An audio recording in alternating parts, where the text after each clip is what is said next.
नमस्कार साथियों।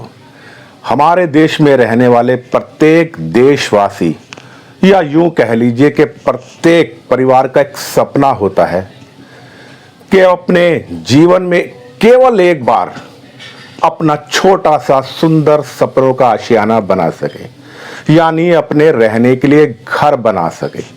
और खास तौर पे जो महानगर में लोग रहते हैं उनके लिए तो एक ख्वाब सा बन जाता है अपने सपनों का आशियाना बनाना। बात करूं दिल्ली शहर की, क्योंकि दिल्ली देश की राजधानी है और यहां जमीनों के भाव बहुत ज्यादा है। आप उन क्षेत्रों को भी ले लीजिए जहां अभी कोई डेवलपमेंट नहीं है, यानी कोई उन्नति नहीं है। वहां जीवन की जरूरी सुविधाएं, गीजर, पानी और सड़कें भी नहीं है। वहां भी प्रत्येक गज का भाव 1 लाख रुपए से कम नहीं है। यानी अगर आपको 25 घर का छोटा सा मकान भी बनवाना है तो उसके लिए आपको 35 लाख रुपए की आवश्यकता है।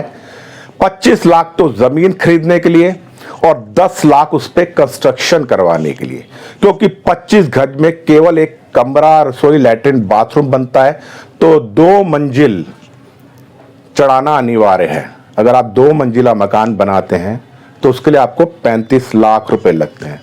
ये आपके पूरे जीवन की जमा पूंजी होती है जो आप तिल तिल कर कर चींटी की भांति जोड़ते हैं। और जब वो अपना मकान बनाना शुरू करते हैं तो कोई आके आपके उन सपनों को धाराशायी करने की कोशिश करता है। जी हां, मैं बात कर रहा हूं एमसीडी वालों की, दिल्ली पुलिस वालों की। बड़ी मेहनत से आप तिनका तिनका जोड़कर एक पक्षी की तरह ईंट गारा जोड़ते हैं, सीमेंट लाते हैं, लेकिन जब आपका लेंटर पड़ने वाला होता है, यानी आप छत डालना शुरू करते हैं, तो अचानक वहां का बीट ऑफिसर आपके पास आ धमकता है और आपको डराता है, धमकाता है कि आप इल्लीगल तौर पर यह मकान का निर्माण कर रहे हैं, क्या आपने एमसीडी से अनुमति ली है। और इसी तरह से वो आपको प्रताड़ित कर कर, डराकर आपसे पैसे वसूलते हैं, आपसे पैसे ऐंठते हैं। और आप भी डर के मारे कि यहीं आपके घर पर भी बुलडोजर ना चल जाए, आप उनको पैसे थमा देते हैं रिश्वत के तौर पर। ये छोटे ही घरों वालों के साथ नहीं हो रहा, यहां पर जो बिल्डर हैं, जो फ्लैट बनाते हैं, उनके ऊपर भी ये डर हमेशा सताया रहता है। लेकिन 1 मार्च को एक अध्यादेश लागू हुआ है, दिल्ली में भाजपा की सरकार आ गई है और अब आपके लिए खुशखबरी है। अगर आप अपना कोई सपनों का घर यानी आशियाना बना रहे हैं, कोई पुलिसकर्मी आपको आके परेशान करता है तो आप उससे डरिए मत, अपने अधिकार का प्रयोग करिए, क्योंकि वो पुलिसकर्मी को कोई अधिकार नहीं है या संबंधित थाने के एसएचओ को कोई अधिकार नहीं है कि आपके मकान को बनवाने से रोक सके।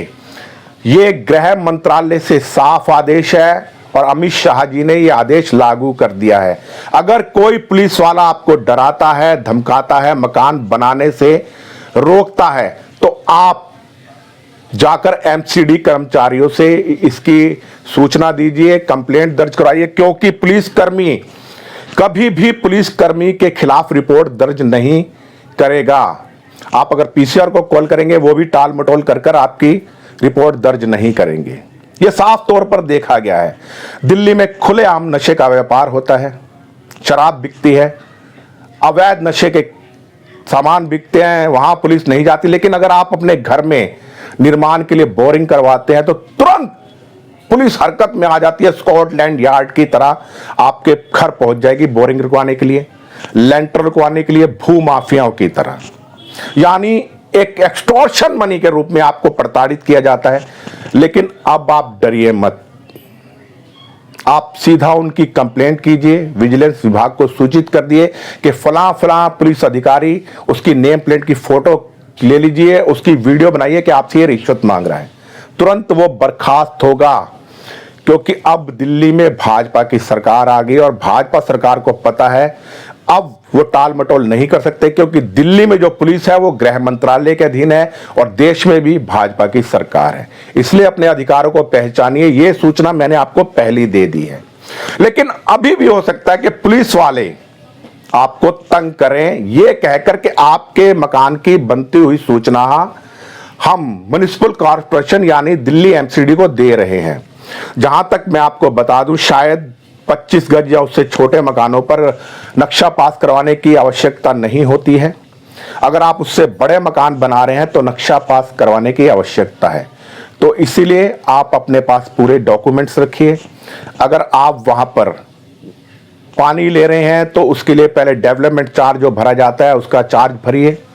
बोरिंग अनऑथराइज्ड है क्योंकि सुप्रीम कोर्ट ने यहां पर भूजल के दोहन के लिए बोरिंग के लिए मना कर रखा है, लेकिन देखा गया है कि दिल्ली में पानी की इतनी समस्या है, पीने तक का पानी तो लोगों के पास आ नहीं रहा, तो वो निर्माण कैसे करवाएंगे।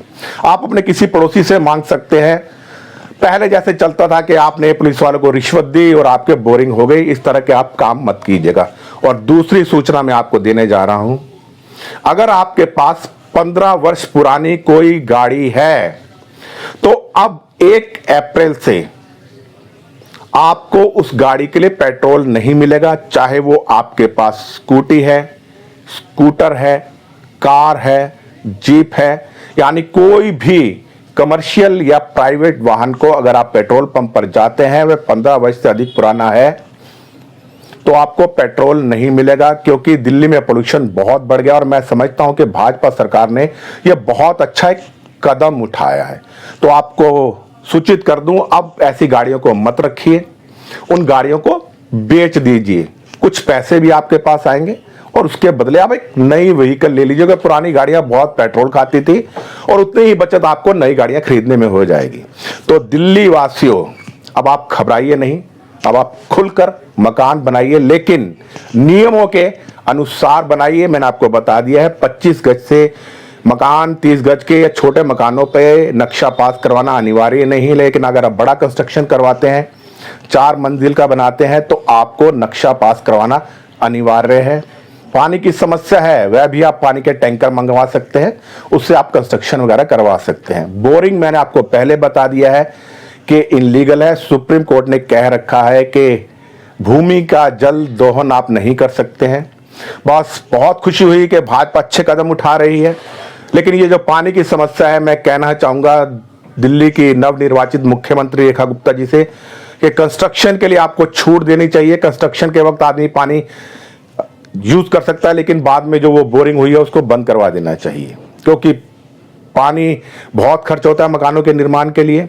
अब अगर आपको कोई पुलिस वाला परेशान करता है तो आप तुरंत उसकी वीडियो बनाइए कि आपसे रिश्वत मांग रहा है। तुरंत वह पुलिसकर्मी बर्खास्त होगा, यानी निलंबित होगा। अगर वह निलंबित नहीं होता तो उस थाने के एसएचओ की भी आप कंप्लेंट लिखवा सकते हैं। जागरूक हो जाइए प्रत्येक नागरिक दिल्ली वासियों का। बस मैंने आपको एक शुभ सूचना दीजिए, तो बड़े आराम से अपने सपनों का आशियाना बनाइए। जय हिंद, जय भारत।